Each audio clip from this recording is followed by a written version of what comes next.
Declaration of Independence라고 미국의 자유국가 선언문이 1776년 7월 4일에 247년 전에 필라델피아에서 그때 13주 영국의 속국 콜로니로 존재하며 자유국가가 되기 위해서 전쟁을 치르던 중에 자유국가를 선언하게 된 겁니다. 그래서 미 합중국이 형성이 된 겁니다.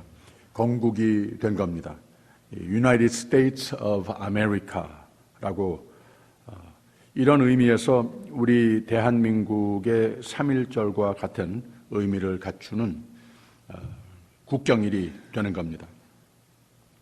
저기 리치먼드 버지니아 아래 한국의 민속촌 비슷한 윌리엄스버그라고 하는 미국 독립 이전부터 있던 300년 전 모습 그대로 보존된 타운이 있습니다. 이 민속촌 같이 만들어서 옛날 모습으로 새로 만들어서 생겨진 타운이 아니고 300년 이상 전부터 있었던, 말하자면 영국의 속국으로 그 콜로니 시대의 모습 그대로를 보존해 놨습니다.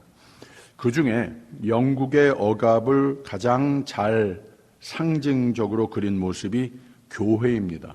거기에 타운 중심에 교회가 있기는 한데 보통 예배당의 안의 모습과 다 똑같은데 예배자들이 앉는 자리, 그리고 또 한쪽으로 강대상이 있고, 그런데 영국에서 파송된 거버너의 앉는 자리가 예배당 안에 강대상이 한쪽에 있고 저쪽으로 강대상보다 조금 더 높게 조금 더 큰 의자에 영국에서 파송된 거버너가 앉는 자리가 위치되어 있습니다. 그래서 매우 상징적인 모습인데 하나님께 예배는 드리는데 그 위에 영국의 권세가 있다라고 하는 상징입니다. 그래서 눈에도 보이기도 하지만 종교 생활만이 아니고 한 나라의 정치, 경제, 문화, 민족적, 자율적으로 자유를 누리면서 사는 것보다는 그런 억압의 그림자에 항상 억눌려 있었다고 하는 거죠. 그래서 미국은 이 나라 건국의 선진들은 신앙이 깊은 뿌리를 이룬 독립선언이었기로 자유는 하나님의 뜻이다. 이런 모습으로 예배는 물론이고 이런 모습으로 한 민족이 사는 거 하나님의 뜻일 수 없다. 하나님은 우리에게 예수 그리스도 안에서 자유를 주신 분이시다. 자유는 하나님의 뜻이다. 하나님의 뜻이기에 나라로서 민족으로서 또 개인의 삶 속에서도 자유를 위해 싸워야 하고 자유를 위협하는 어떤 세력도 믿음의 사람은 용납할 수 없다라고 믿었습니다. 이런 믿음의 신조하에 하나님께서 사랑하시는 지금까지도 우리도 와서 살고 있는 나라로 전 세계에 믿음을 비롯해서 하나님의 평강을 끼치는 나라로 하나님이 축복하십니다. 자유는 하나님의 뜻입니다. 우리가 독립기념주일이라고 사실 교회력에 이름이 있는 것은 아닙니다만은 항상 독립기념일이 끼어 있는 주일이 되면은 그런 주제로 예배를 드리지 않습니까? 그래서 오늘은 그런 질문을 우리의 마음에 한번 가져봐야 되겠습니다. 자유가 하나님의 뜻인데 우리는 자유의 삶을 누리고 있는가?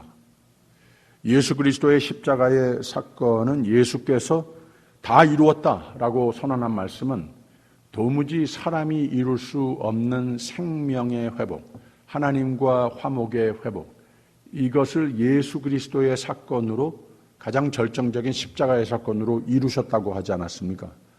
그래서 말하자면 구원을 불가능했던 것을 가능케 해주셨는데 또 성경에서는 예수님께서 우리에게 가르쳐 주시듯이 이 구원을, 생명의 삶을, 세상이 알지 못하는 모든 지각에 뛰어난 평강을 누리는 삶을, 천국을 갈 사람들이 이 세상에 사는 가운데에도 천국을 누리면서 살아야 할 텐데 바로 그 믿음의 삶을 자유의 삶이라고 일컬었습니다. 그래서 자유는 하나님의 뜻인 것이 분명하고 우리가 반드시 누려야 하고 지켜야 하는데, 이 자유라고 하는 의미를 세 가지로 말할 수 있습니다. 첫째, 왜 자유라고 하는가? 예수께서 십자가에서 이루신 이 승리, 죄에 묶여 있는 거기에서 해방을 위해서 우리에게 자유를 주시는 하나님이시다. 시편 85편을 보면은 주의 백성의 죄악을 사하시고 모든 죄를 덮으셨나이다 라고 그랬어요. 죄에 묶여 사는 우리의 모습 하나님 싫어하신다는 거예요. 거기서 해방을 주시는 분이시라는 거예요. 에베소서 1장을 보면 너희는 그리스도 안에서 그의 풍성함을 따라 그의 피로 말미암아 속량 곧 죄사함을 받았느니라 라고 그랬어요. 예수 그리스도의 사건을 우리를 해방해 주신 사건이라는 거죠. 골로새서 1장에서는 하나님께서 우리를 흑암의 권세에서 건져내사 그의 사랑의 아들의 나라로 옮기셨으니 그 아들 안에서 우리가 속량 곧 죄사함을 얻었느니라. 자유라고 하는 단어를 쓰지 않았지만 바로 그 뜻을 표현하고 있지 않습니까? 이 완전하신 선하신 하나님과의 홀리 커뮤니언을 누리려면 나도 거룩하여야 할 텐데 죄가 인간에게 들어옴으로써 이게 불가능했던 거예요. 근데 인간이 못하는 하나님께서 손수 십자가에서 죄를 짊어지시고 죄를 승리하셔서 우리로 죄로부터는 자유, 하나님과는 화목을 이루었다고 하는 말이죠. 지난 수요일 새벽 예배 때 제가 나눈 말씀입니다마는 지난 화요일에는 우리 교회 식구로 수년간 지내다가 다른 지역으로 이사하신 집사님 내외가 오랜만에 보고 싶다고 찾아오셨어요. 집사람과 같이 넷이서 점심 식사를 나눴습니다.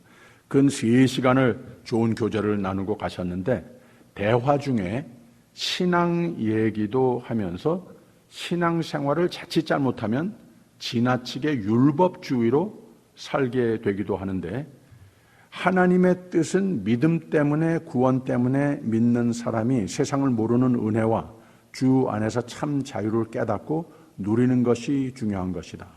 이것이 하나님의 뜻이라고 이야기를 나눴습니다.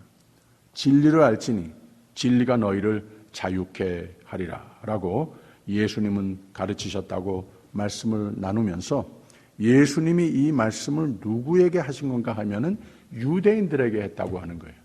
유대인들이 이미 신앙생활을 나름대로 잘하고 있다고 믿었는데 그 신앙으로 말미암아 하나님의 사랑으로 말미암아 은혜로 말미암아 자유를 누리는 삶이 되어야 하겠는데 믿음의 사람입니다. 그래? 그러면 당신 자유합니까? 여기에 아주 긍정적으로 자신 있게 대답할 수 있어야 되겠는데 오히려 거꾸로 하나님을 믿는 사람이기 때문에 아주 무거운 짐이 되는 하나님의 말씀이 우리에게 자유를 줘야 되고 생명을 줘야 되겠는데 평안을 줘야 되겠는데 예배를 드릴 때마다 믿음의 공동체를 누릴 때마다 우리가 참으로 안식처를 찾아야 되겠는데 정 그 반대로 억압이 되고 무거운 짐이 되고 나에게 율법이 되고 이거 잘 지키지 못하면 큰일 나는 건 뭐냐? 또 다른 사람들에게도 믿음을 가졌기 때문에 그런 눈으로 보고 그런 것을 강요하고 이렇게 되기 쉽다고 하는 거예요. 그런 대화를 나누는 가운데 바로 예수님께서 그런 믿음의 삶은 하나님의 뜻이 아니다 라고 가르치시는 것이다 라는 그런 대화를 좀 나눴습니다. 그리고 지난 수요일 새벽 예배에 제가 이런 얘기도 나눴어요. 옛날에 제가 노회를 한번 참석했는데 그날 안식교 목사였던 분이 모든 과정과 교육과 절차 후에 장로교회 목사로 받아들여지는 마지막 노회 석상의 회원으로 인준받는 날이었습니다. 질의문답 시간에 한 회원이 물어봅니다. 목사님은 왜 안식교에서 떠나 장로교회 목사가 되고자 하시는 겁니까? 조금 생각하더니 아주 간단한 대답을 했습니다. 장로교회 교리 속에서 은혜를 깨달았습니다. 하나님의 은혜를 깨달았더니 나에게 자유를 주셨습니다. 그래서 나는 이렇게 옮기게 된 겁니다. 라고 얘기를 했어요. 우리가 이 믿음, 오직 율법주의적인 믿음에서 혹시 믿음 생활을 열심히 하고 있는데 하나님의 뜻이 아닌 아주 늘 죄책감 속에 파묻혀 살고 있는 나의 믿음 생활은 아닌가? 이런 진단을 좀 해볼 필요가 있습니다. 늘 하나님의 새 은혜, 넘치는 평강을 누리면서 능력의 믿음을 내가 소유하고 있는가? 믿음 때문에, 예수 때문에 내가 자유한가? 이런 질문을 우리가 좀 해볼 필요가 있다고 하는 거죠. 그래서 구원을, 자유를 우리가 왜 얻어야 하겠는가? 하나님께서 우리에게 향하신 뜻이라고 하는 겁니다. 그래서 이 세상에 오셔서 모든 죄를 다 짊어지시고 우리를 자유케 해주셨다고 하는 거예요. 이걸 믿으시길 바랍니다. 두 번째로 왜 구원을 주셨는가? 왜 자유케 하시는가? 예수께서 십자가에서 이루신 자유의 승리는 자유의 의미 중에 죽음을 이기셨다고 하는 거예요. 죽음이 인간을 묶어둘 수 없다고 하는 말을 성경은 누누이 가르쳐 줍니다. 요한복음 3장 16절에 하나님이 세상을 이처럼 사랑하사 독생자를 주셨으니 그를 믿는 자마다 멸망치 않고, 즉 죽지 않고 영생을 얻으리라. 죽음의 억압에서 우리에게 해방을 주셨다는 거예요. 그리고 요한복음 8장 51절에는 진실로 너희에게 이르노니 사람이 내 말을 지키면 죽음을 영원히 보지 아니하리라. 또 요한복음 11장에는 예수께서 가라사대 나는 부활이요 생명이니 나를 믿는 자는 죽어도 살겠고 무릇 살아서 나를 믿는 자는 영원히 죽지 아니하리니 라고 그랬습니다. 지난 목요일에는 이 지역에 목사들의 모임이 있어요. 한 형제 목사님들 중에 아버님이 하나님의 품으로 가셔서 장례 예배가 있었습니다. 그래서 다녀왔어요. 이 장례식에 아주 특이한 점을 봤는데 그 돌아가신 그 분의 고인의 아들이 목사가 됐고 또 사위도 목사이고 손주들 중에도 목사가 있고 또 찬양 사역을 하는 손주들도 있고 해서 장례식 순서를 사회자 빼놓고는 설교, 조사, 찬양, 조가를 다 이 자녀들이 한 거예요. 아주 특이하기도 하고 처음에 그런 순서지를 봤을 때 좀 의아한 생각도 들기는 했습니다. 근데 그 뒤에 예배가 진행되면서 배경을 얘기들을 하는데 그 가정은 자녀와 손주들이 다 먼저 예수를 영접했답니다. 아버지가 자녀들의 권고와 전도로 예수를 믿게 된 거예요. 그래서 그 아버지가 나중에는 하루 종일 성경을 펴놓고 생활을 하기도 하시고 하루 종일 매일 찬송을 부르면서 지내셨답니다. 나를 구원하여 주신 하나님의 은혜를 감사하며 찬송하며 그 감격으로 마지막 날까지 사셨답니다. 그러니 장례 준비를 어느 정도 가족과 의논하는 가운데 나는 자녀들을 통해서 하나님을 알게 됐으니 자녀의 사랑으로 하나님의 사랑을 깨닫게 됐고 자녀들이 소개한 예수 안의 죄사함과 죽음을 이겼으니 나의 장례식은 내 자녀들이 집례를 해서 나를 천국으로 환송하는 예배가 됐으면 좋겠다. 이런 얘기를 하시곤 했다는 거예요. 자녀들이 인도한 장례식 제가 처음 봤는데 그렇게 은혜가 충만할 수가 없었습니다. 넘치는 마치 한 집안의 어떤 경사의 잔치보다도 더 큰 잔치를 벌이는 날 같이 여겨졌습니다. 정말 이 장례식 잘 왔다. 이런 생각까지 들었습니다.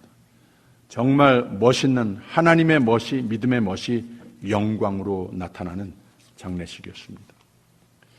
요한일서 5장 4절을 보면 무릇 하나님께로부터 난 자마다 세상을 이기느니라. 세상을 이기는 승리는 이것이니 우리의 믿음이라. 맞습니다. 예수의 십자가는 승리의 십자가입니다.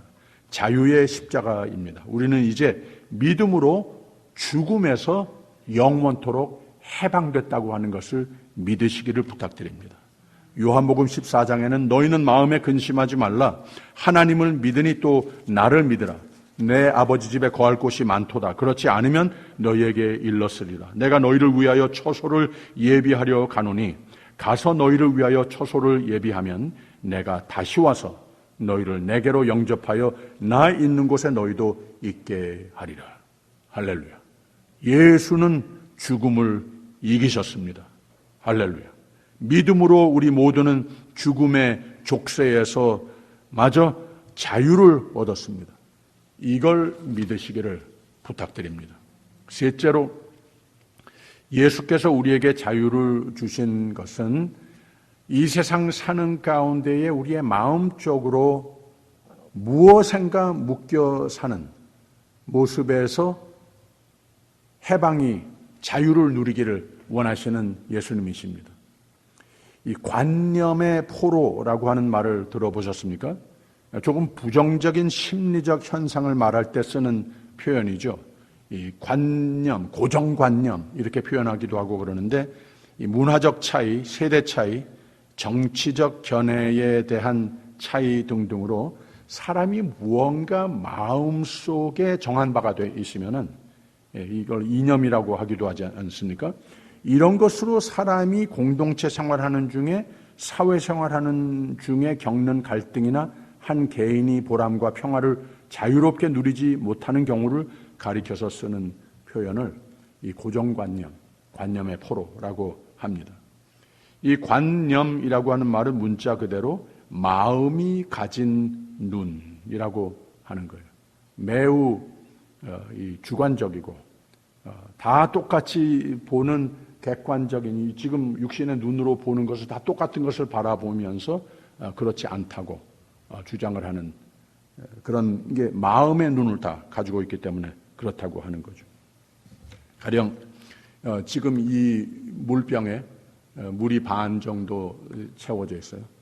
이것을 이 긍정적인 눈으로 늘 모든 것을 보는 사람들은 어이구 아직 물이 반이 남아있으니까 됐다 이렇게 생각을 하고, 좀 부정적으로 모든 것을 보는 사람은 똑같은 것을 보면서 아이고 이제 반밖에 안 남았으니 어떡하지? 이렇게 보게도 되고 그렇다는 거죠. 우리가 이 세상 사는 가운데에 우리 자신이 물병을 두고만이 아니라 모든 것을 볼 때에 그렇게 두 가지로 볼 수 있게 된다고 하는 거죠. 긍정의 관념, 이것을 가지기를 하나님께서는 원하신다고 하는 거죠.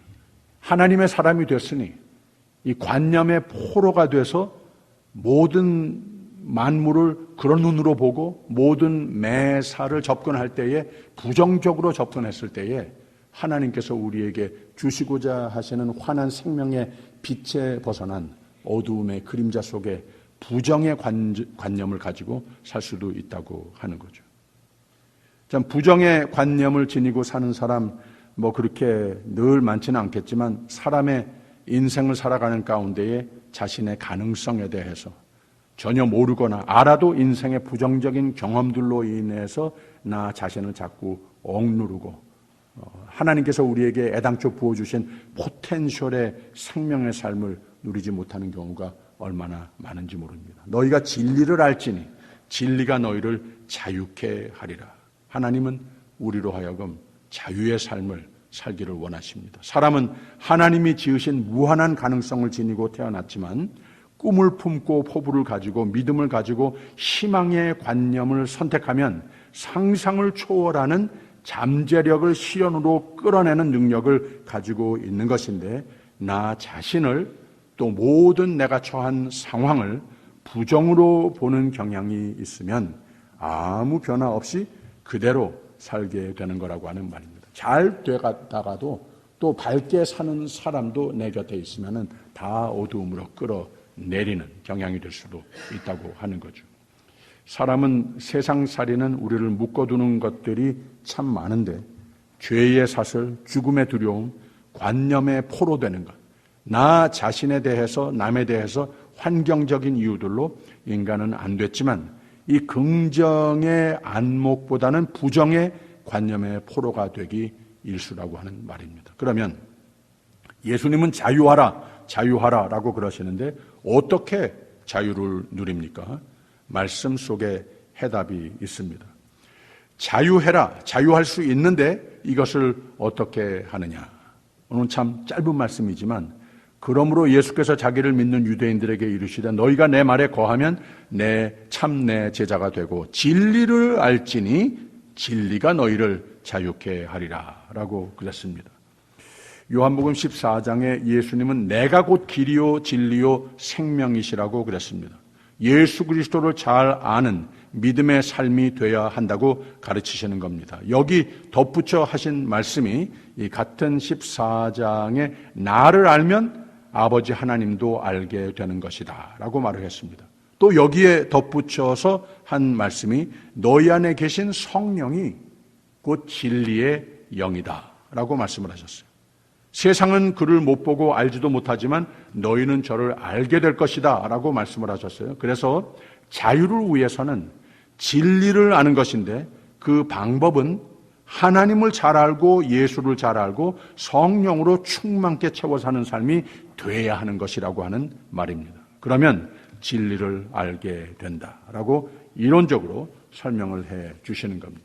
그러면 진리를 알게 되면 자유의 삶이 되는 것인데 다 된 것인가? 자유를 위해서 진리를 알아야 하고 진리를 알려면 하나님을 예수를 잘 알고 성령이 내 마음을 지배한 삶이 돼야 하는데 그러면 하나님을 어떻게 알고 예수님은 어떻게 알고 성령은 어떻게 알고 나와 충만케 함께 하시는 것인가? 이게 문제 아닙니까? 그래서 제일 먼저 하신 말씀이 뭐라고 하셨습니까? 너희가 내 말에 거하면, 이 조건부로 시작을 하신 말씀이라고 하는 거예요.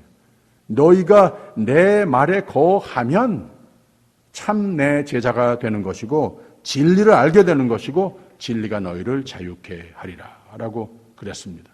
그래서 이 순서대로 다시 정리를 해보면 이렇습니다.